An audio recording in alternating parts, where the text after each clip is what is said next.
ಹಾಗೂ ಉಂಟು ಹೀಗೂ ಉಂಟು ವಿಧಿಯು ಹೊಸದ ಹಗ್ಗದ ಕಗ್ಗಂಟು. ಬೇಂದ್ರೆ ಅಜ್ಜಾರ್ ಮಾತು ನೆನಪು ಮಾಡ್ಕೊತ ನಿಮಗೆಲ್ಲ ಲೈಫ್ ಆ್ಯಸ್ ಗೃಹಿಣಿ ಸರಣಿಯ 2ನೇ ವಿಡಿಯೋಗೆ ಆತ್ಮೀಯವಾದ ಸ್ವಾಗತ.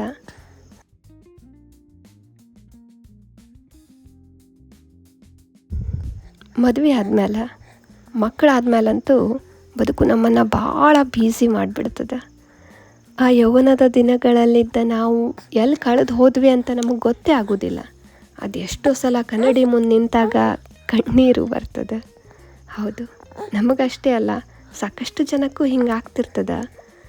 ಎಲ್ಲರೂ ತಮ್ಮ ಹವ್ಯಾಸಗಳನ್ನು ಕನಸುಗಳನ್ನು ಭಾಳ ಹಿಂದೆ ಬಿಟ್ಟು ಬಂದಿರ್ತಾರೆ. ಇವತ್ತು ಅದ್ರ ಬಗ್ಗೆ ಮಾತಾಡೋಣಂತ್ರಿ.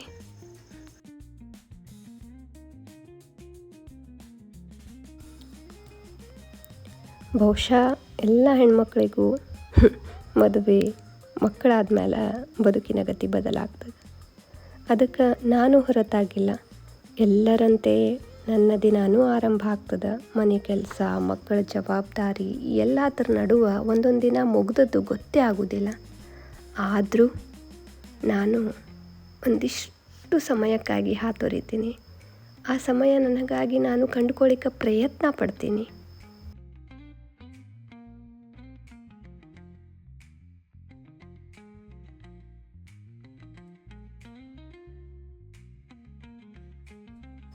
ಮತ್ತು ನನಗೆ ಅರ್ಥನೂ ಆಗ್ಯದ, ಯಾವತ್ತೂ ಸಮಯ ಸಿಗುವುದಿಲ್ಲ. ಆ ಸಮಯವನ್ನು ನಾವೇ ಸೃಷ್ಟಿಸ್ಕೋಬೇಕು. ದಿನಕ್ಕೆ 1 ತಾಸು ಸಿಗಲಿ ಅಂತ ನಾ ಕಾಯೋದೇ ಇಲ್ಲ. ಒಂದು 10 ನಿಮಿಷ ಸಿಕ್ಕರೂ ನನಗಿಷ್ಟವಾದ ಯಾವುದಾದ್ರೂ ಕೆಲಸದೊಳಗೆ ತೊಡ್ಕೊಳ್ತೀನಿ, ಓದ್ತೀನಿ. ಒಂದು 15 ನಿಮಿಷ ಸಿಕ್ಕರೂ ಏನಾರೇ ಒಂದು ಹೊಸದನ್ನು ಮಾಡಲಿಕ್ಕೆ, ಹೊಸದನ್ನು ಕಲೀಲಿಕ್ಕೆ ಟೈಮ್ ಮಾಡ್ಕೋತೀನಿ. ಆವಾಗ ವಿಡಿಯೋನೂ ಮಾಡ್ತೀನಿ. ಮತ್ತು ಇನ್ನೊಂದು ಸತ್ಯ ಏನು ಗೊತ್ತೇನ್ರಿ, ನಾವು ಅದೆಷ್ಟು ಬ್ಯೂಸಿ ಆಗಿರ್ತೀವೋ ಅಷ್ಟು ಹ್ಯಾಪಿಯಾಗಿರ್ತೀವಿ. ಎಲ್ಲರದು ಗೊತ್ತಿಲ್ಲ, ನಾ ಮಾತ್ರ ಹಾಗೆ. ಶಾಲಾ ದಿನದೊಳಗೆ ಪದಬಂಧ, ಸುಡೋಕು ಪಟ್ ಅಂತ ತುಂಬ್ತಿದ್ದ ನಾವು ಈಗ ಅದೆಷ್ಟೋ ಕನ್ನಡ ಪದಗಳಿಗಾಗಿ ತಡಕಾಡ್ತೀವಿ. ಯಾರಾದರೂ ಒಂದು ಸಣ್ಣ ಲೆಕ್ಕ ಕೇಳಿದ್ರೆ ಒಂದು 10 ನಿಮಿಷ ಟೈಮ್ ತಗೊಂಡು ಉತ್ತರ ಕೊಡ್ತೀವಿ. ಯಾಕೆ ಹಿಂಗಾದ್ವಿ? ಯಾಕಂದ್ರೆ ಆ ಸಣ್ಣ ಸಣ್ಣ ಅಭ್ಯಾಸಗಳನ್ನು ನಾವು ಕೈ ಬಿಟ್ಟು ಬಂದ್ವಿ. ಅದಕ್ಕೆ ಹಂಗಾಗಬಾರ್ದು. ದಿನಾಲೂ ಆಗಲಿಲ್ಲ ಅಂದರೂ 2 ದಿನಕ್ಕೊಮ್ಮೆ 3 ದಿನಕ್ಕೊಮ್ಮೆ ಆದರೂ ನಾವು ಪ್ರಚಲಿತ ವಿದ್ಯಮಾನಗಳನ್ನು ಮತ್ತು ಸುತ್ತಮುತ್ತಲಿನ ವರ್ತಮಾನಗಳು ಏನೇನು ನಡಿಲಿಕ್ಕತ್ತಾವ ಅನ್ನೋದನ್ನು ಅರ್ಥ ಮಾಡ್ಕೋಬೇಕು. ಮನೆಯಾಗಿರ್ತೀವಿ, ನಮ್ಗೆ ಯಾಕದು ಅಂತ ಅನ್ನೋದು ದೊಡ್ಡ ತಪ್ಪು. ಮನೆಯಾಗಿದ್ದರೆ ಏನಾಯಿತು, ನಾವೆಲ್ಲವನ್ನು ತಿಳ್ಕೊಂಡಿರಬೇಕು. ನಮ್ಮ ಮಕ್ಕಳಿಗೆ ಹೇಳಬೇಕು, ನಾವು ಸಮಾಜದ ಒಂದು ಪ್ರಮುಖ ಅಂಗ ಅನ್ನೋದನ್ನು ಮರಿಬಾರ್ದು. ಒಂದು ಕುಟುಂಬ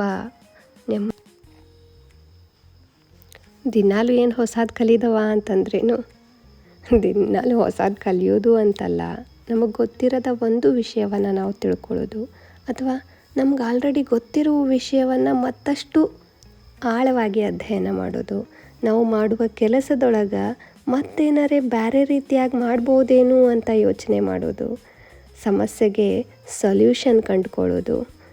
ನಾವು ಕಲಿಯುವ ಒಂದು ಸಣ್ಣ ಸಂಗತಿ ಕೂಡ ನಮ್ಮ ಬದುಕಿನೊಳಗೆ ದೊಡ್ಡ ಇಂಪ್ಯಾಕ್ಟ್ ಮಾಡ್ತದೆ.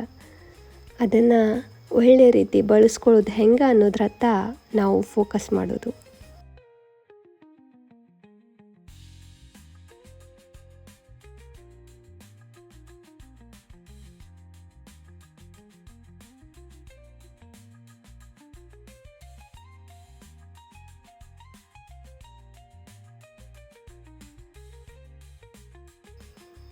ನಾನು ಪರಿಪೂರ್ಣ ಗೃಹಿಣಿ ಅಂತೂ ಅಲ್ಲ, ನಾನು ಪರಿಪೂರ್ಣ ತಾಯಿಯೂ ಅಲ್ಲ, ನಾನು ಪರಿಪೂರ್ಣ ಯೂಟ್ಯೂಬರು ಅಲ್ಲ.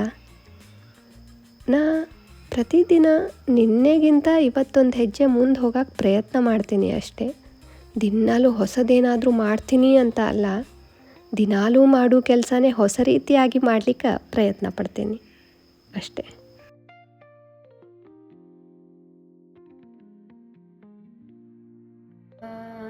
ಹೆಣ್ಣಿದ್ದ ಮನೆಗೆ ಕನ್ನಡಿಯಾತಕ, ಹೆಣ್ಣು ಸಣ್ಣವಳು ಒಳಹೊರಗ, ಹೆಣ್ಣು ಸಣ್ಣವಳು ಒಳಹೊರಗಾಡಿದರ ಬೀಸಣಿಗೆ ಗಾಳಿ ಸುಳಿದಾಂಗ, ಬೀಸಣಿಗೆ ಗಾಳಿ ಸುಳಿದಾಂಗ.